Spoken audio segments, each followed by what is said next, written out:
Asambleístas Lourdes Cuesta, Amapola Naranjo y Raúl Tello integrarán comisión multipartidista encargada de investigar supuestas irregularidades cometidas al interior del despacho de la asambleísta Ana Galarza. Continuó el primer debate de las reformas al Código Orgánico Integral Penal. El tema que centró la discusión fue la despenalización del aborto en casos de violación. Comunicación se mantiene como un servicio público, según las reformas tramitadas al interior de la Comisión de Derechos Colectivos. Grupo Parlamentario para la Prevención de Drogas pedirá al Comité Interinstitucional que informe sobre las medidas tomadas frente a los incendios en clínicas clandestinas de Guayaquil. Los medios legislativos presentan TVL Noticias Emisión Estelar con Belkis Sánchez. Martes 15 de enero del 2019, saludos a todos, sean ustedes bienvenidos a la emisión estelar de TVL Noticias. Gracias a quienes nos sintonizan a través de la señal de los medios legislativos, la televisión legislativa del Ecuador, la radio de la Asamblea Nacional y también a quienes nos siguen por internet por tvl.asambleanacional.gov.es, así como también por Facebook Live. Enseguida toda la información que ha marcado esta jornada. Entrevista. Vamos a arrancar este espacio de noticias con nuestro segmento de entrevistas, toda vez que hace pocos minutos concluyó en el Pleno de la Asamblea Nacional el primer debate del proyecto de ley anticorrupción y protección al denunciante. Sobre este tema vamos a dialogar con la asambleísta Vilma Andrade. Vilma Andrade, asambleísta nacional por el Partido Izquierda Democrática, integrante de la Comisión del Régimen Económico, Tributario y su Regulación y Control. Asambleísta Andrade, bienvenida a TVL Noticias, qué gusto que nos acompañe. Muchísimas gracias para mí también y aprovecho que estamos en inicio de años para desearles a todos un feliz 2019. Y lo propio para usted también y para todo su equipo, asambleísta. Lo dicho en la presentación de esta entrevista, concluyó hace minutos nada más este primer debate del proyecto de ley anticorrupción, una iniciativa que llegó desde el Ejecutivo a la Asamblea Nacional, tramitada al interior de la Comisión de Justicia, y esto luego de que se recibiera un veto total a un proyecto de ley de lucha contra la corrupción que fue aprobado por el Pleno.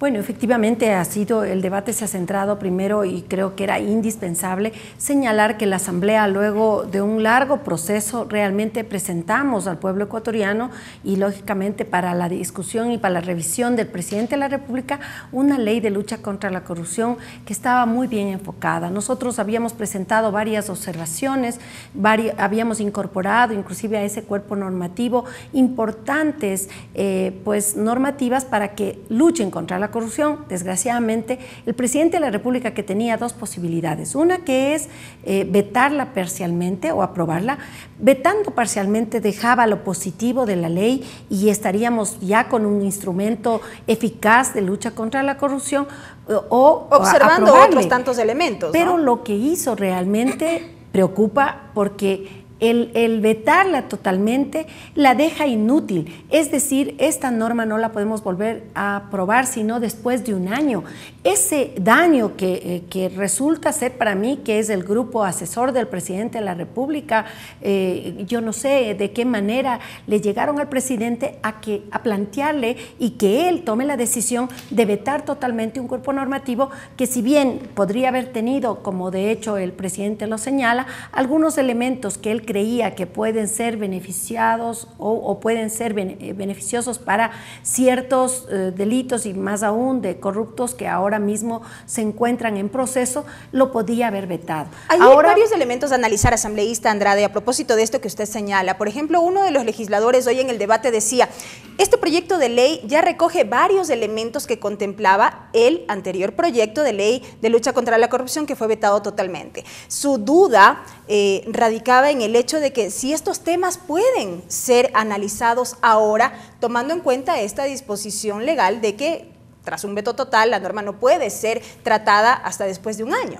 ¿Qué pasa allí? Ahí hay una diferencia quizás en la propuesta que el presidente envía y que realmente es una propuesta, y hay que decirlo, que no es viable, que no tiene un sustento y un soporte constitucional, porque crea figuras en el proceso realmente para determinar los actos de corrupción que no están determinados también en la Constitución. Se crea, por ejemplo, que sea el Ministerio de Justicia el que de alguna manera vaya conduciendo el proceso de investigación y lo que llegue luego a justificarse el rédito que se piensa dar al denunciante.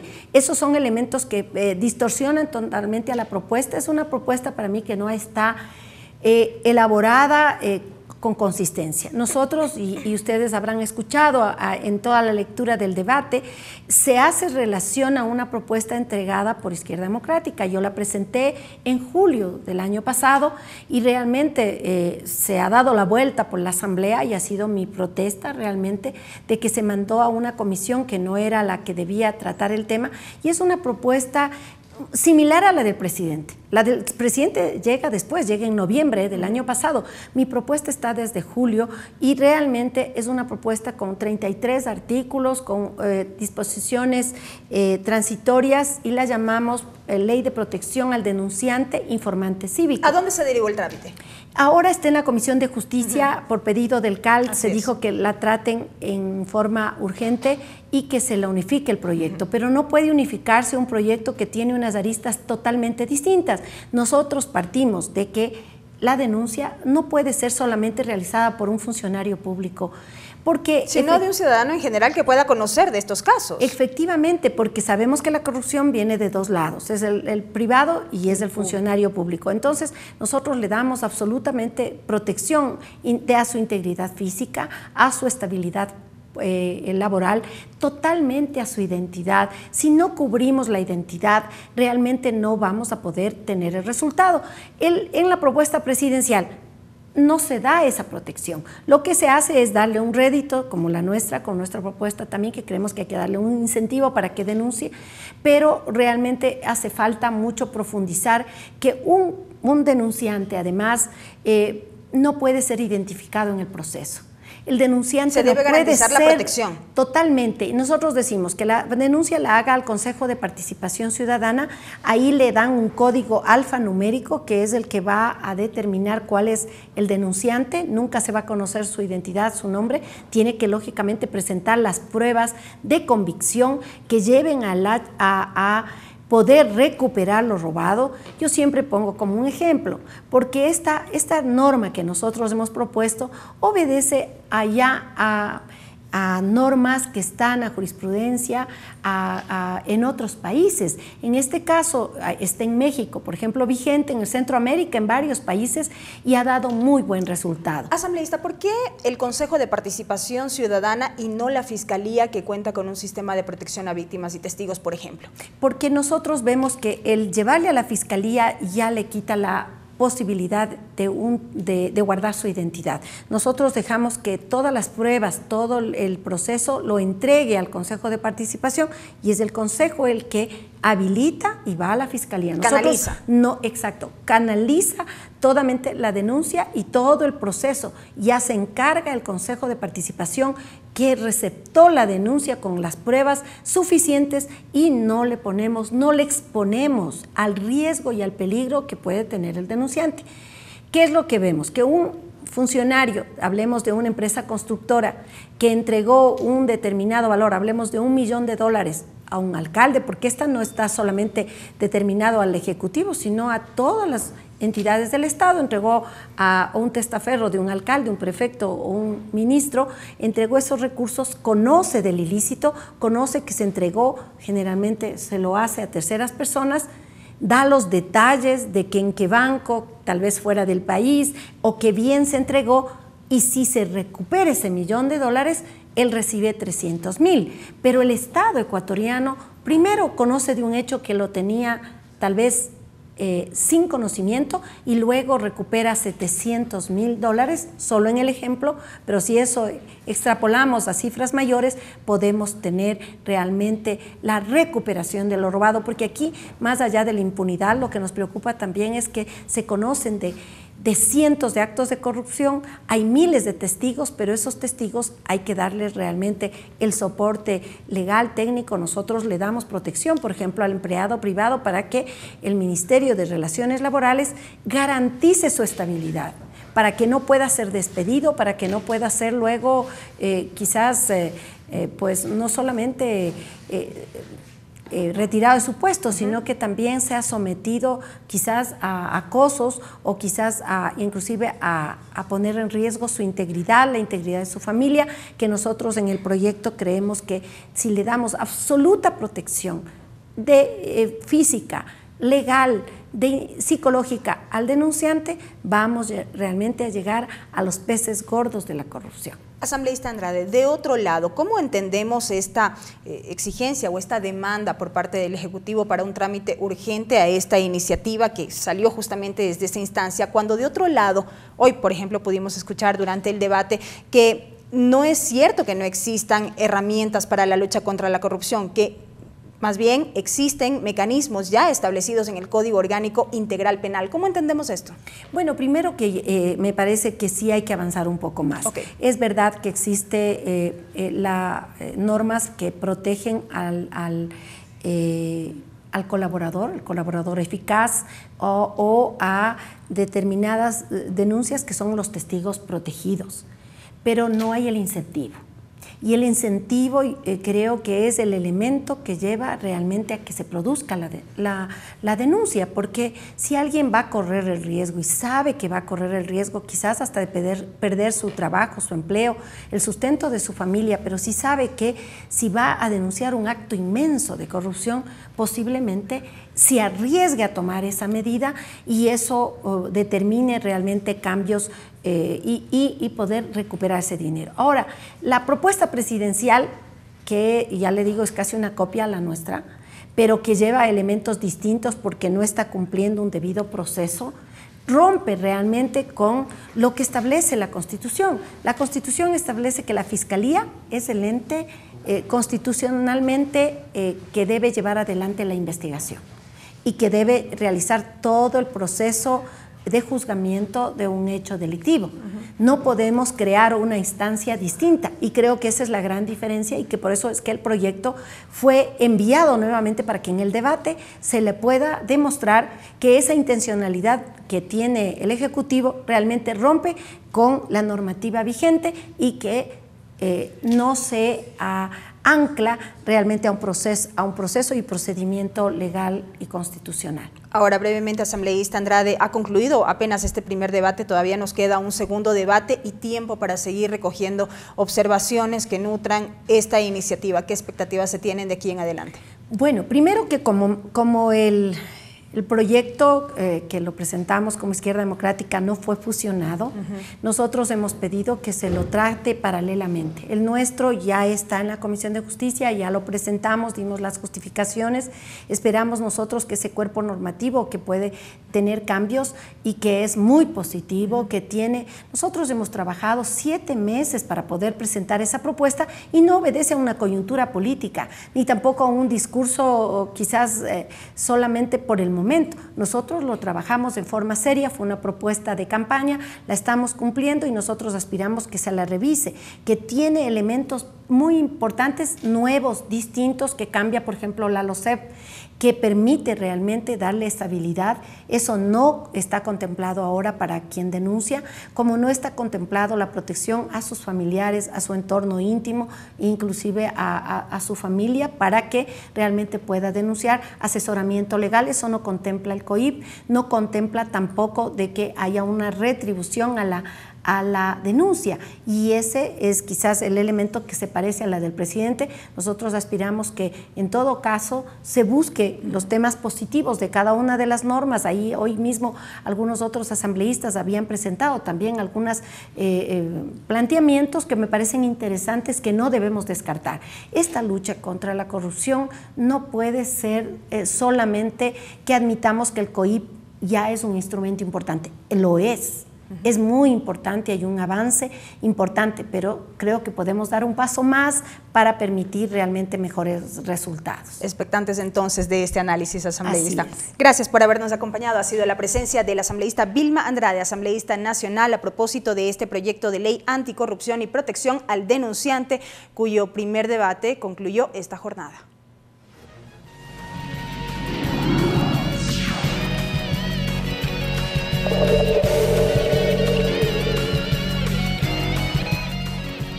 Y precisamente sobre este tema que acabamos de abordar, este proyecto de ley anticorrupción y protección al denunciante recibió varios aportes técnico-jurídicos. Nuestra compañera Mariela Logroño nos amplía los detalles de lo que fue esta discusión.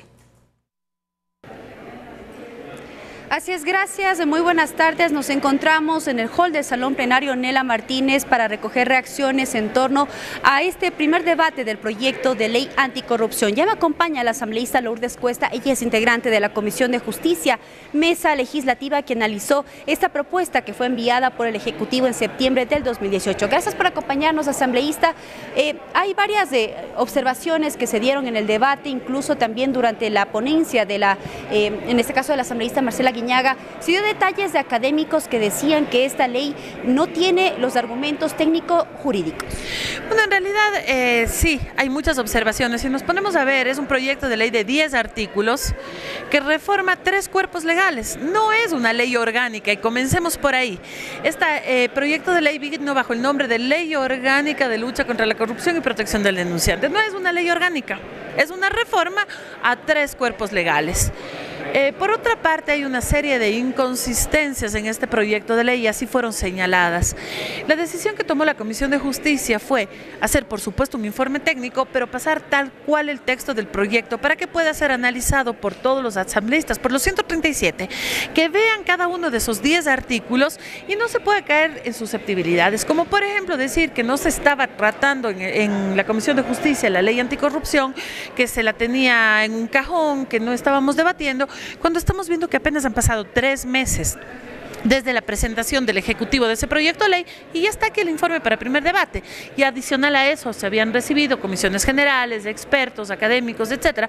Quien no quiso asistir, a pesar de haber sido invitada, fue la señora Joana Pesante, secretaria jurídica de la Presidencia. ¿Hubo criterios unánimes al interior de la Comisión de Justicia para que este texto original pueda ser debatido en el Pleno? Efectivamente, bajó con un voto de unanimidad por parte de todos los miembros de la Comisión. No queríamos, como indicaba hace un momento, que se caigan susceptibilidades, que se pueda creer que hay algún tema personal de la comisión, de algún miembro de la comisión con el presidente de la República. No es así, que baje el texto tal cual para que, como sucedió el día de hoy, los 137 asambleístas puedan observar. En su momento también había la opción de archivar básicamente esta propuesta del Ejecutivo, pero al interior del Pleno se dijo que se pueden sacar también artículos como algo positivo y también cambiarlo en el Código Penal. Lo que preocupa es que cuando se habla de sacar algo positivo, estaríamos hablando de sacar un artículo de 10. Sigo insistiendo, se habla de una ley orgánica y no es tal. Es una reforma y, como digo, constituyen 10 artículos de este proyecto de ley.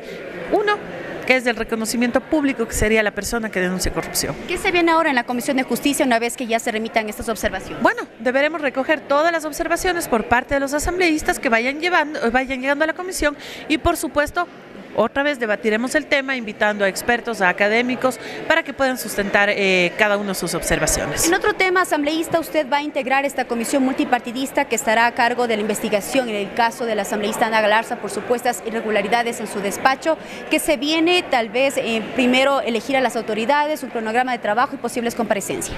Bueno, les voy a pedir disculpas con respecto a ese tema. He emitido un comunicado.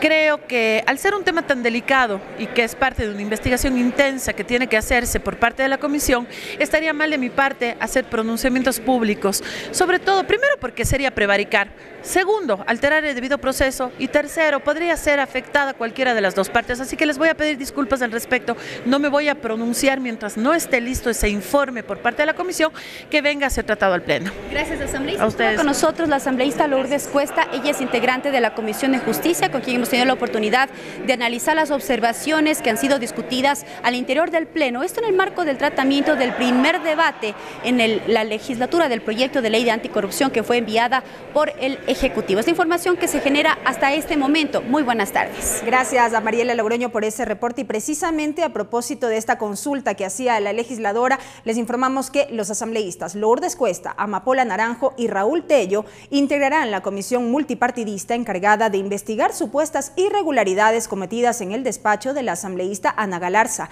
La comisión tiene un plazo de 10 días para entregar un informe que será analizado en el Pleno de la Asamblea Nacional.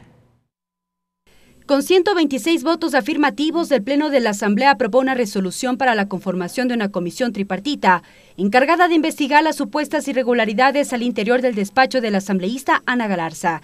Es así que la comisión estará integrada por los asambleístas Amapola Naranjo de la Revolución Ciudadana, Lourdes Cuesta del Movimiento Creo y Raúl Tello de Unidos por Pastaza. La comisión tendrá a su cargo recibir a la persona denunciante con las pruebas de cargo y además a la denunciada a fin de que entregue sus pruebas de descargo. Las integrantes de la comisión detallaron el procedimiento.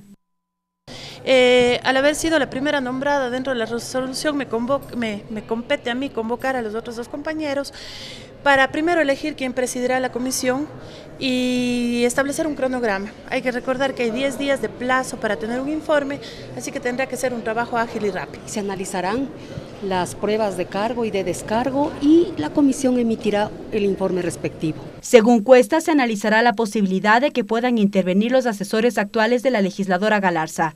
No se descarta convocar a la ex asambleísta Norma Vallejo. El actual equipo asesor de la asambleísta Galarza deberá comparecer para decirnos si es que en realidad le están dando dinero o no le están dando dinero, es parte de la investigación. Si es que ella cree que tiene pruebas en contra de la asambleísta Galarza, a favor o en contra, podría venir tranquilamente. De su lado, el legislador Raúl Tello no quiso adelantar detalles de la investigación que se llevará a cabo a la asambleísta Ana Galarza.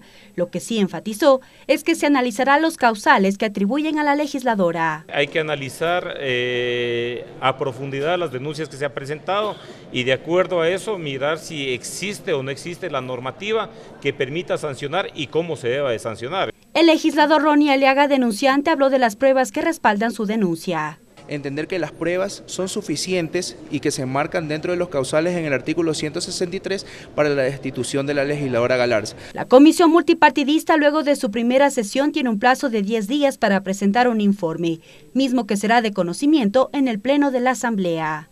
Mariela Logroño, TVL Noticias. Y este martes continuó el primer debate de las reformas al Código Orgánico Integral Penal. Nuevamente, la despenalización del aborto en casos de violación fue el tema que centró la discusión. Tras 4 horas de análisis, la sesión fue suspendida. Es la segunda jornada del primer debate de las reformas al Código Orgánico Integral Penal. Uno de los temas que marcó la discusión fue la despenalización del aborto en casos de violación. Ahí también los criterios fueron diversos. Hubo legisladores que consideran al aborto como un tema de salud pública, que debe ser asumido por el Estado y así terminar con alarmantes estadísticas. Y no se trata de que vamos a ser un Estado proabortista. La despenalización del aborto por violación, por estupro, por incesto, va a permitir que la mujer pueda decidir sobre su propio cuerpo cuando ya no pudo decidir en un caso de violación. Al despenalizar el aborto en casos de violación, estamos garantizándole ese derecho a una mujer que ha vivido seguramente la experiencia más traumática de su vida. En el debate pidieron deslindarse de creencias religiosas y hacerle frente a una problemática que atraviesa el país.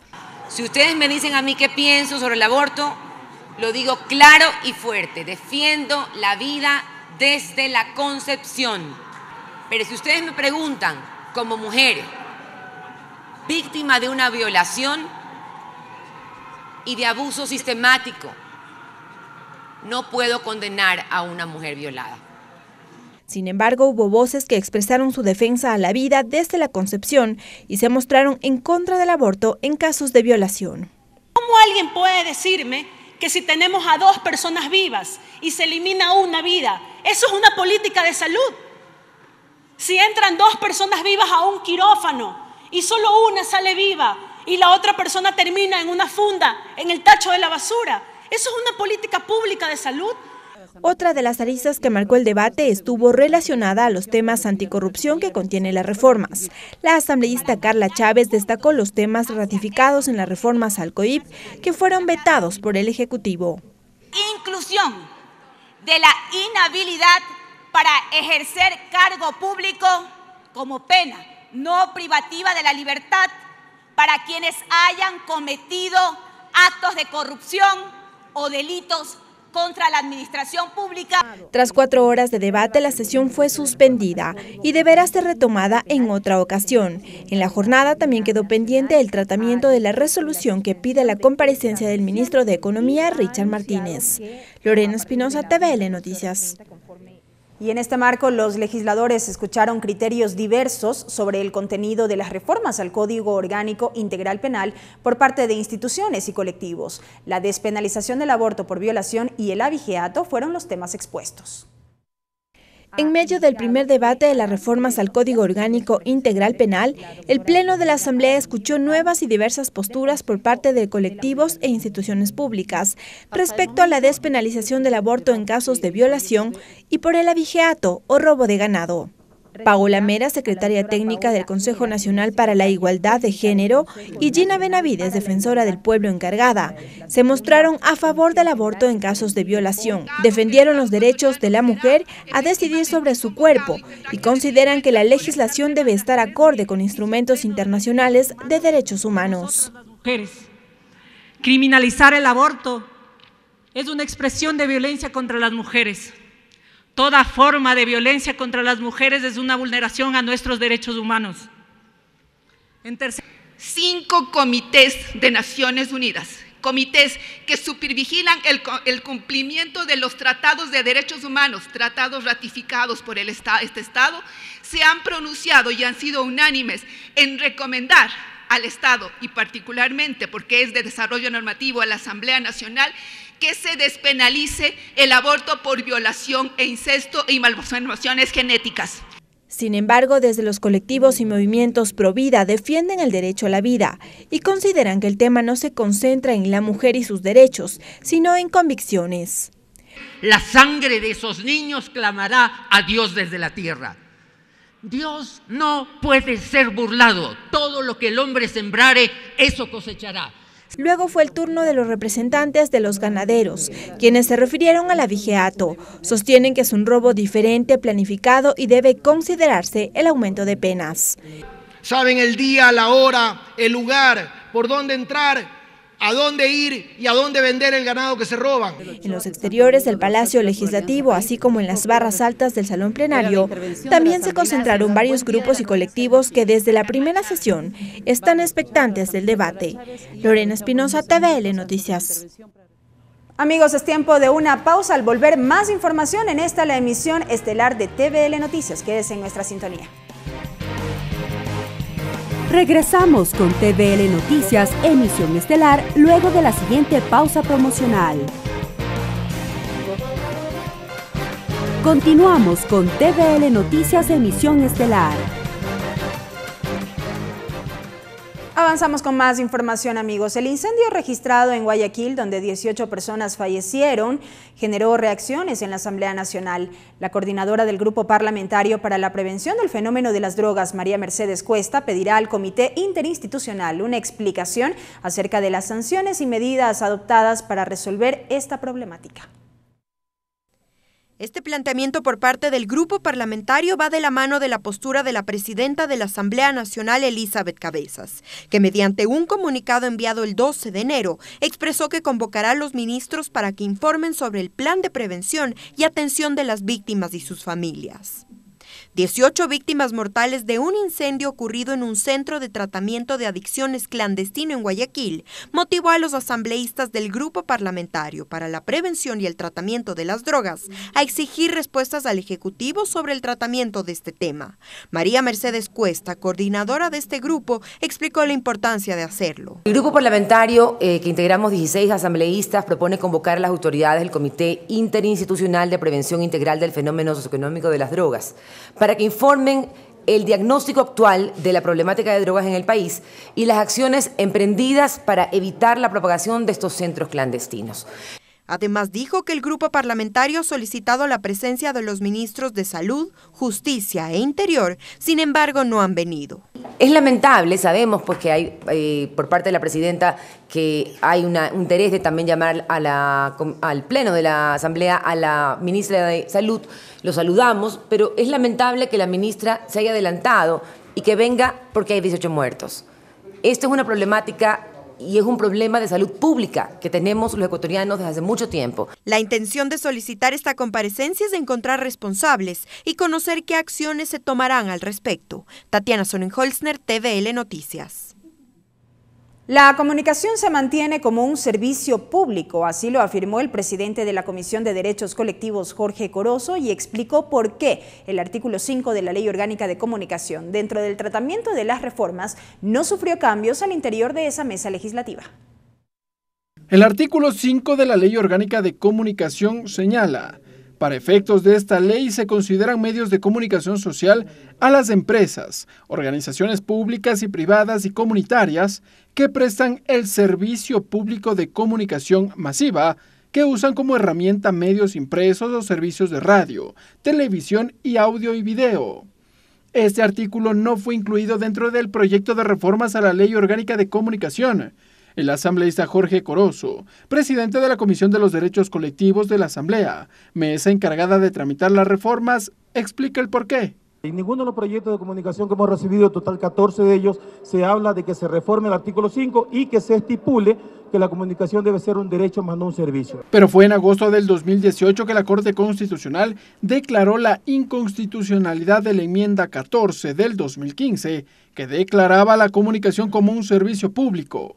Corozo insiste. Porque lo que dice la Corte es que deja sin efecto la enmienda constitucional que fue enviada por la Asamblea Nacional el día 3 de diciembre del 2015, mas no pide que se anexe o que se incluya aquel tema en la ley de comunicación que estamos debatiendo. El asambleísta Jorge Corozo indicó que la comisión no podía modificar ese artículo porque no hubo un proyecto en ese sentido. La asambleísta Yanina Cruz tiene su propia postura.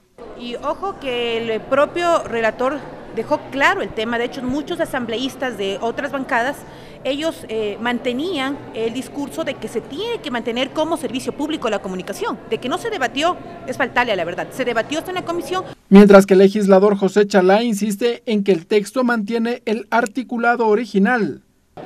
Hasta donde discutimos en el primer y segundo debate en la comisión y en el pleno, efectivamente se mantiene como un servicio público.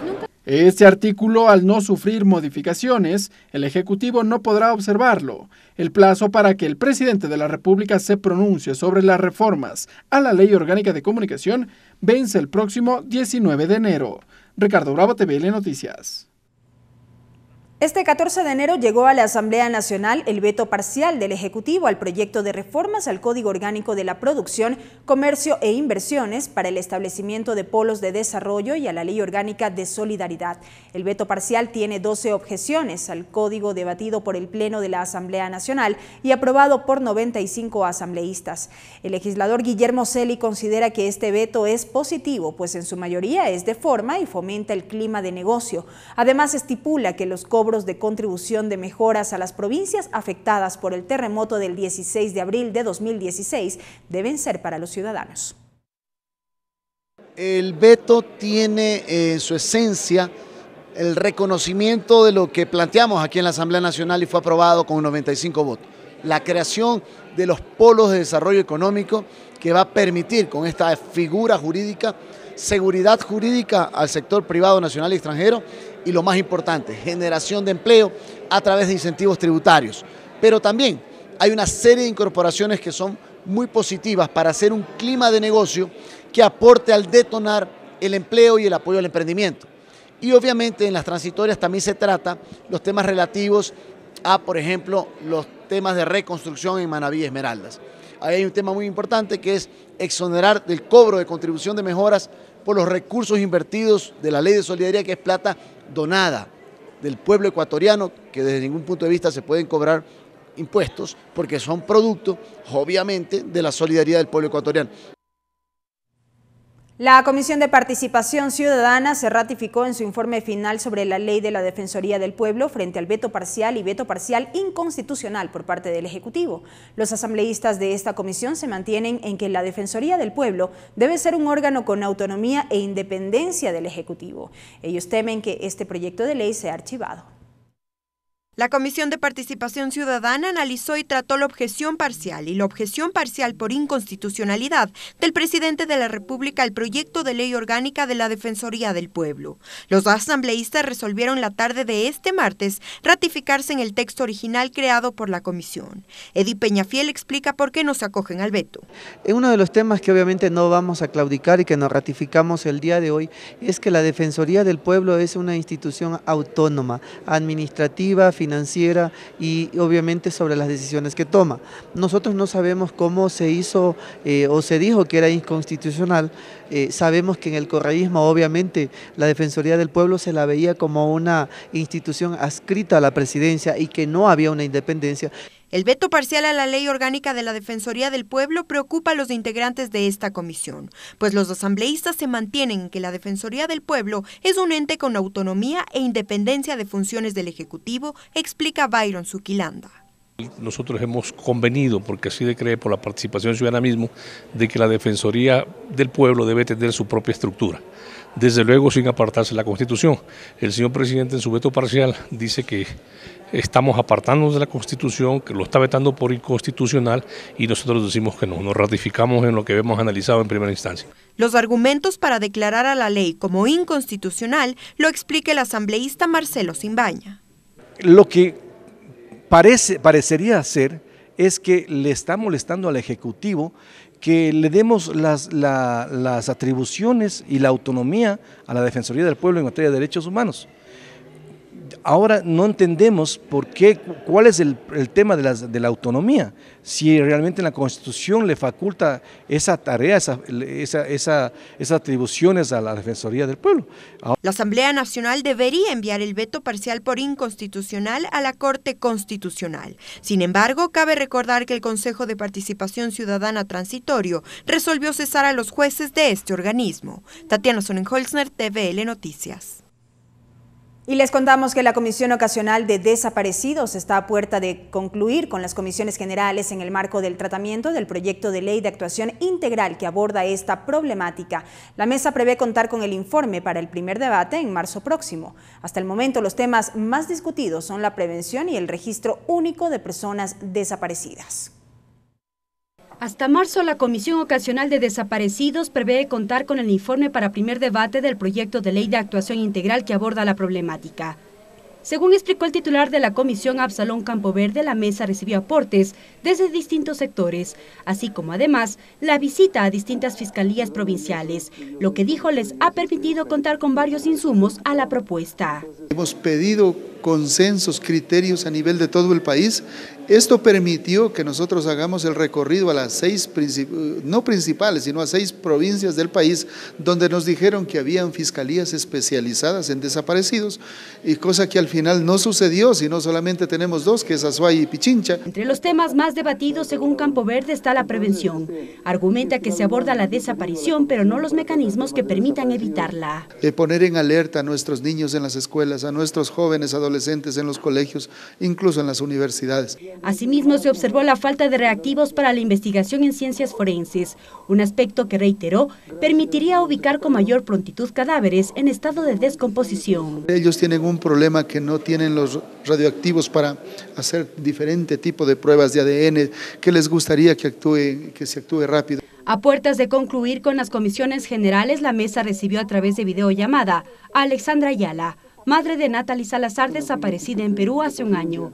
Allí planteó mayor agilidad en el tratamiento de los casos de desaparecidos. ¿Cómo va a ser posible de que no se haga realidad este hecho, de que apenas desaparezcan personas mayores de 18 años, se dé inmediatamente aviso a la policía? Para este jueves, la comisión prevé contar con la presencia de la Fiscal General del Estado, a fin de conocer sus criterios en torno a la propuesta.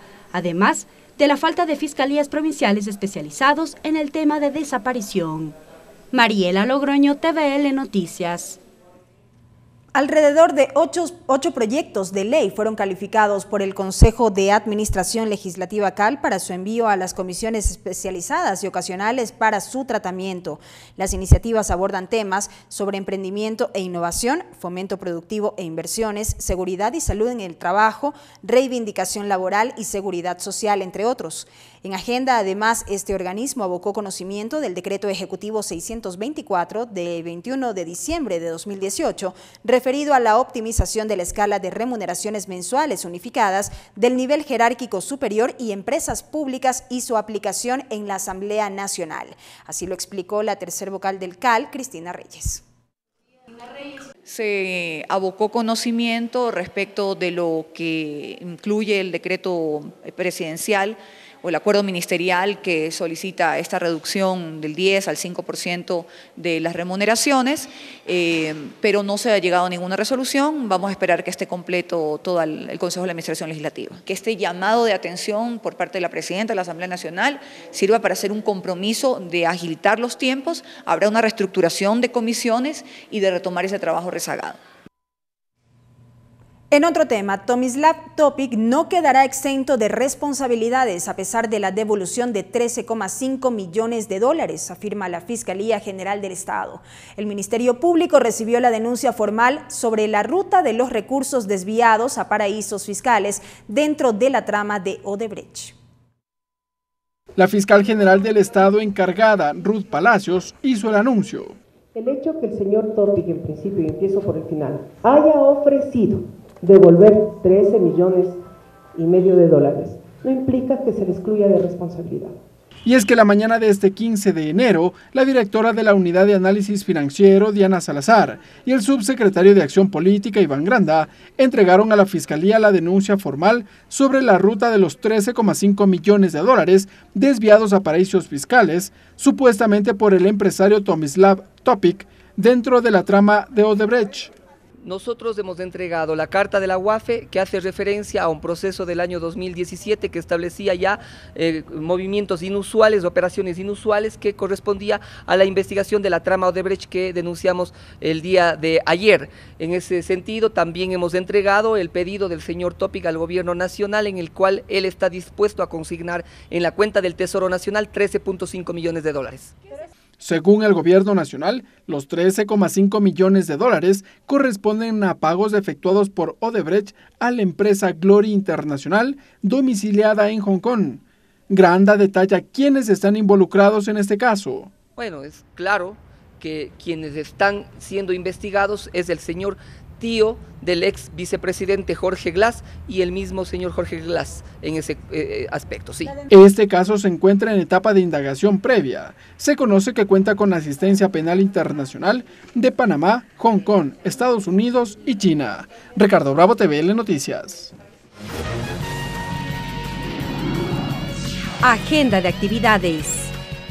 Rápidamente la revisión de la agenda de actividades de la Asamblea Nacional para este miércoles 16 de enero a las 9 de la mañana. La Comisión Ocasional para atender temas y normas sobre niñez y adolescencia realiza taller de revisión de la reforma integral del Código de la Niñez y Adolescencia. Será en el Salón 1, primer piso del Palacio Legislativo.